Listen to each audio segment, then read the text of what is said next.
غمض عينك كده وتخيل إنك سافرت الأندلس، وبعدها بدقيقة كنت في دمشق، وفجأة لقيت نفسك في قلب اسطنبول. كل ده وانت لسه في قلب القاهرة. تعالى أقولك ازاي تقضي يوم ملوكي في أشيك مكان في الزمالك. واحنا النهاردة موجودين في متحف الخزف الإسلامي.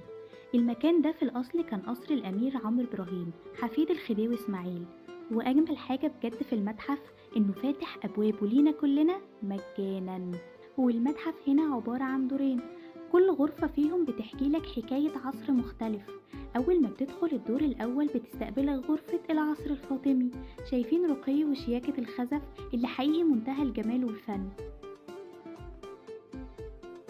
بعدها بتدخل الغرفة التانية، وهنا بقى عظمة الفن التركي، جمال اللون الأزرق اللي هيخطف عينك وتفاصيل وشياكة القطع الخزفية.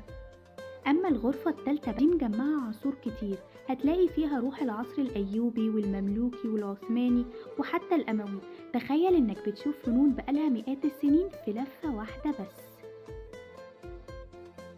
استنوا بس، رايحين فين؟ اطلعوا معايا كده الدور التاني. بس قبل ما نطلع ما تنسوش تعملوا لايك وفولو، عشان لسه في حكايات وخروجات كتير مستخبية في القاهرة هنشوفها ونحكيها مع بعض. أما بقى الدور التاني فبيبدأ بجمال العصر الأندلسي، بجد ميكس الألوان مع بعض تحفة جدا. وبعدين بنختم بالفن السوري، وكل قطعة هنا هتحس إن ليها صوت بيحكي حكايات دافية من شوارع دمشق الجميلة. عايزة أقولكوا بجد القصر نفسه هو لوحة فنية عظيمة. وتفتكر مين أكتر حد من أصحابك هيتبسط بالروقان ده؟ يلا بسرعة، مستني ايه؟ اعمله منشن ويلا خططوا للخروجة الجميلة دي. ودائما وأبدا حلوة يا بلدي وناس بلدي.